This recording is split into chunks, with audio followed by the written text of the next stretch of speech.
Hey, what is up, guys? I am Hippie. I want to welcome you back to a brand new Wynncraft video for you guys today.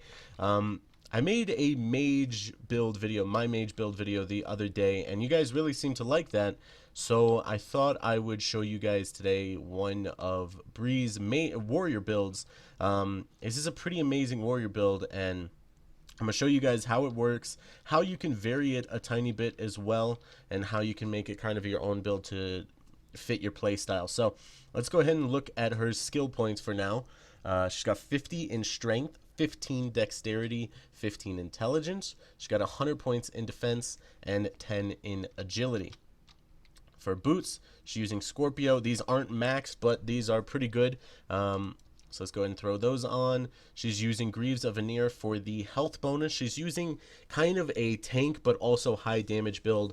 I don't know if this build is really anywhere. We kind of placed it together ourselves one day. So the Greaves of Veneer is giving her a ton of health bonus. The Leo is also giving her a ton of health bonus. Plus it's also giving her that health regen, which she really needs. So with the helmet, we're going to go for Shawl of Gaia because of the melee damage and because of the exploding, which works out with a few of her weapons. Now, her jewelry can be switched up quite a bit. So one of the things that you can use if you want to go for a tank build is Rainbow, which is going to give you a bunch of defense in all of the elements. The Tassan's Honor is for the melee damage and the thorns. The Justice that we're using here is for her fire damage. It's giving her an extra 10% fire damage, plus just a little bit extra health regen. And for the necklace, when she hits level 100, she can use this plant healer here that she got, mainly for the poison, but just because if you look at all the other things in here, you got fire defense, you got mana steel, you got water defense, air defense, earth defense, thunder defense, which is a pretty good all-around necklace. Plus you don't need any requirements for it, so there's not really any drawbacks besides the like negative 500 health, but you'll see once we get all the armor on why she doesn't even need to worry about the health. For now, we're going to take the rainbow off. We're going to put on a Jester ring right here. She's got almost both maxed out, 32 loot, 31 XP, and then a Jester necklace with a maxed out 32 XP. So that is going to give her an extra 400 health, and it's going to give her 200 extra melee damage. That's going to be really important. When she uses her weapons, we're going to go with a dual mythic build. We're going to use her Guardian here, which is actually a pretty good Guardian.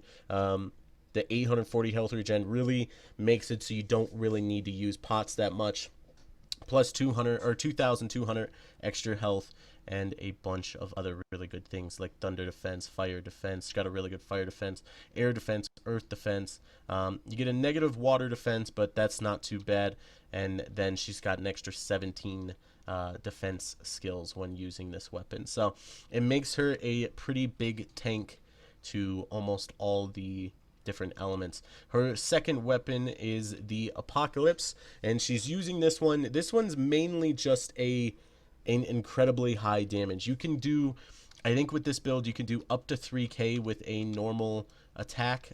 With the Guardian, you can do about 1,000 to 1,200 or so. And although this isn't, I guess, officially part of the build, she does use this, and it actually does work out pretty good. She's got a Tassan's proof in here. It is a neutral damage, and it is a fast attack speed. Adding the plus tier 2 attack speed, it's going to give her a super fast attack weapon. With the, I guess she's got some pretty good spell damage and melee damage here. So what we're going to do now is we're going to go ahead and head out here as we explain some of the drawbacks of this build itself. So this build is almost no mana. You see I've just run about 40 blocks and I'm down to 6 mana already. So it's important to, I guess, have a horse with you. She's got this white horse, so she's all good. All set. I don't know if I mentioned or not, but this Tassan's Proof can do about 400 to 500 damage with a normal attack. So that does pretty good against some of these other monsters. Everything up in the ice heights is weak to fire, so she's pretty good on that aspect. We're going to go ahead and test out these weapons here and talk about it. So basically, you see I'm doing about 1100 damage to these guys. I'm able to kill them without really doing spells.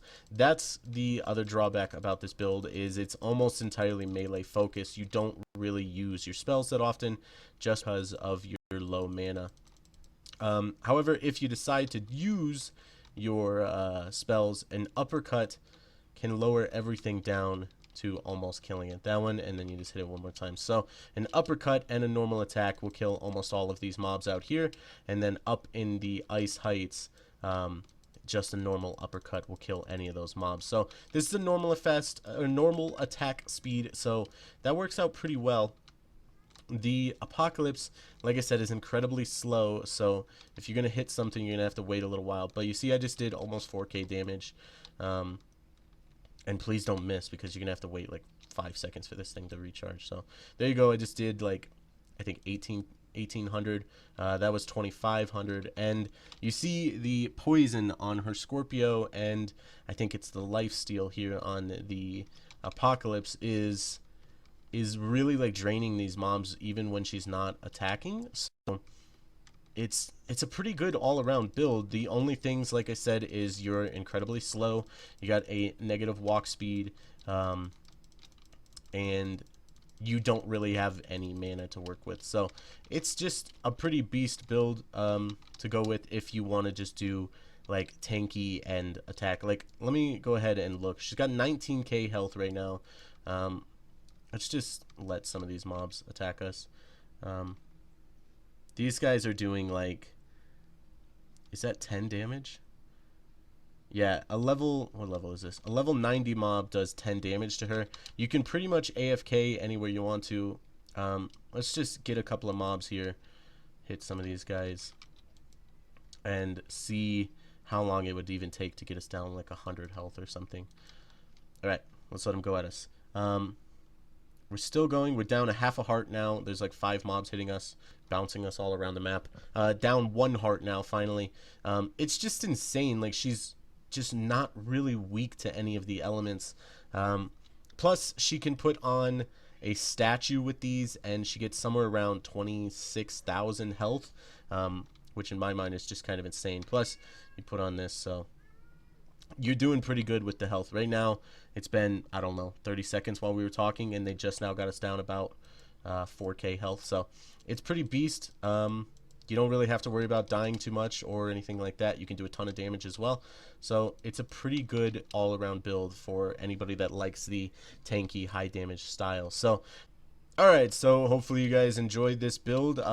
If you guys are interested, then not tomorrow, but the next day, I'm going to be doing another build here for her. It's a water, and we're going to hopefully mix in thunder and use an idle and thundercrack build. So we'll see how that goes, if it works out, and then if it does, not tomorrow, but the next day, you guys are going to have another warrior build, and I'll show you all about that. But that's going to do it though for now. Thank you guys so much for watching.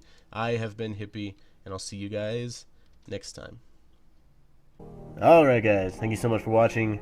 Now, if you want to see what happened the last time in this series, you can go ahead and click the box that says last time. If you want to see who was the subscriber of the week last Sunday, you can click the top box. And if you want to jump to just some random video from my channel, go ahead and click that random box, and it's going to go ahead and take you there.